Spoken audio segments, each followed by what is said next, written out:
नमस्कार, मैं हूं निकिता और आप देख रहे हैं सत्यहिंदी.com। चलिए एक नजर डालते हैं अब तक की सुर्खियों पर। उत्तर प्रदेश की खतौली विधानसभा सीट पर हुए उपचुनाव को आरएलडी द्वारा जीते जाने पर राष्ट्रीय लोकदल के प्रमुख जयंत चौधरी ने सत्तारूढ़ सरकार पर हमला बोला है। जयंत चौधरी ने शनिवार सुबह एक ट्वीट करते हुए कहा कि अब तक तो खतौली की हार का विश्लेषण कर लिया होगा। मुख्यमंत्री जी से मेरी मांग है कि गन्ना किसानों के लिए लाभकारी मूल्य घोषित करें।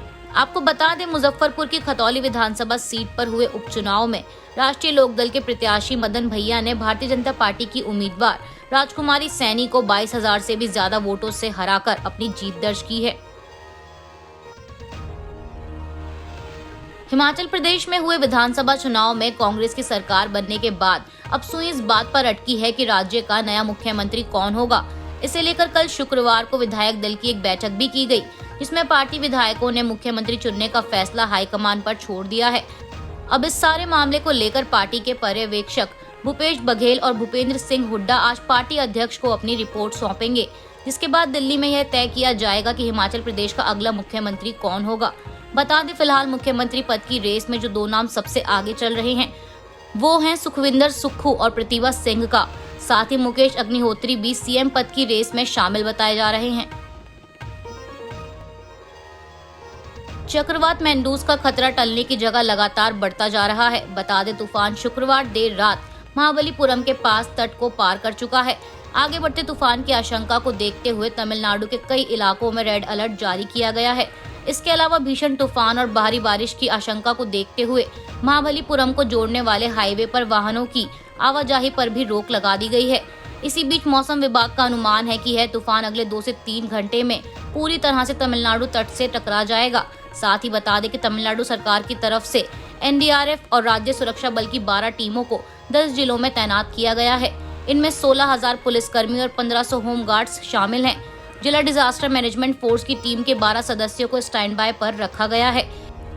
इसके साथ ही चक्रवाती तूफान मैंडूज के चलते चेन्नई और कुड्डालोर सहित कई जिलों में स्कूल और कॉलेजों को बंद रखने का फैसला किया गया है।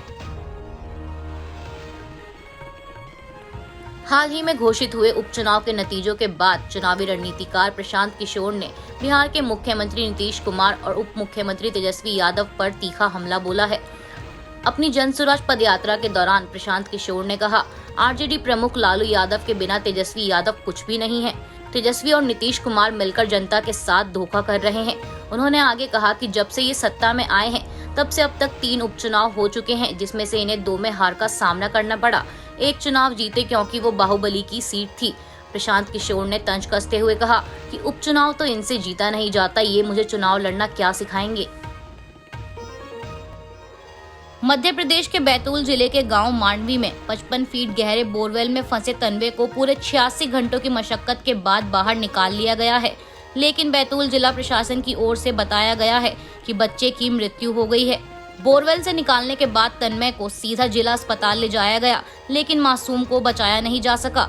बता दें, 6 दिसंबर मंगलवार की शाम तन्मय बोरवेल के गड्ढे में गिरा था, जिसके बाद बोरवेल में फंसे तन्वे को सुरक्षित बाहर निकालने के लिए करीब 4.5 दिन तक लगातार रेस्क्यू ऑपरेशन चला और अब बताया जा रहा है कि रात 2:30 बजे एनडीआरएफ की टीम ने तन्मय का शव बाहर निकाला है।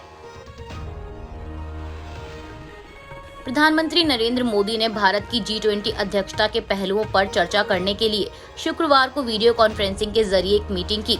इस मीटिंग में राज्यपाल, मुख्यमंत्री और केंद्र शासित प्रदेशों के उपराज्यपाल शामिल हुए। मीटिंग के दौरान प्रधानमंत्री ने कहा कि भारत को मिली G20 की अध्यक्षता पूरे देश की है। यह देश की ताकत प्रदर्शित करने का अवसर है। इसके साथ ही पीएम मोदी ने टीम वर्क के महत्व पर जोर देते हुए G20 के विभिन्न कार्यक्रमों के आयोजन में राज्यों, केंद्र शासित प्रदेशों से सहयोग मांगा। प्रधानमंत्री नरेंद्र मोदी ने कहा कि भारत की G20 अध्यक्षता के दौरान काफी लोग भारत आएंगे और इंटरनेशनल मीडिया का हमारे देश पर फोकस रहेगा। उन्होंने कहा कि ऐसे में केंद्र शासित और राज्यों के पास इस अवसर का लाभ उठाकर अपने आप को बिजनेस के लिए अच्छी जगह, इन्वेस्टमेंट के लिए आकर्षित करना और टूरिज्म डेस्टिनेशन के तौर पर स्थापित करने का मौका होगा। पीएम मोदी ने दावा किया कि इस प्रकार का आयोजन हमारे देश के प्रत्येक हिस्से की विशिष्टता को दुनिया के सामने लाएगा।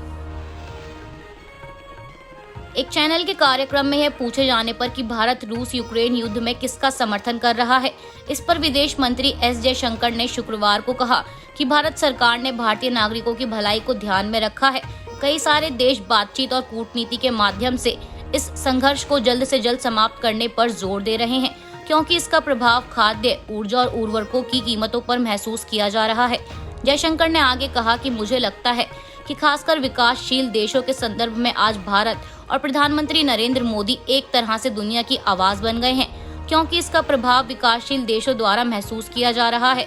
इसके बाद यह पूछे जाने पर कि क्या संघर्ष खत्म करने में भारत शांति दूत बन सकता है, जयशंकर ने कोई स्पष्ट जवाब न देते हुए कहा कि इस संबंध में कुछ भी कहना मुश्किल है, यह स्थिति पर निर्भर करेगा। मैं कम से कम यह कह सकता हूँ कि कुछ देश ऐसे हैं जिनके साथ सभी पक्ष अपने विचार साझा करते हैं और हम इन देशों में से एक हैं। फीफा वर्ल्ड कप 2022 के पहले क्वार्टर फाइनल में एक बार फिर बड़ा उलटफेर देखने को मिला है। बता दें, क्रोएशिया ने 5 बार की चैंपियन टीम ब्राजील को पेनल्टी शूटआउट में 4-2 से हराकर मुकाबले से बाहर कर दिया है। आपको बता दें, पहले 90 मिनट के नियमित समय तक किसी भी टीम की ओर से गोल नहीं किया गया, जिसके बाद 30 मिनट के एक्स्ट्रा टाइम में नेमार ने ब्राजील के लिए गोल दागा और मैच खत्म होने से ठीक कुछ मिनट पहले ही गोल दागते हुए क्रोएशिया ने स्कोर बराबर किया और मैच को शूटआउट में लेकर गई। वहीं फिर शूटआउट में मुकाबला जाने पर क्रोएशिया ने लगातार 2 गोल दागे और ब्राजील की तरफ से पहली ही किक मिस हो गई। अभी के लिए बस इतना ही। बाकी की खबरों के लिए जुड़े रहिए सत्यहिंदी.com के साथ।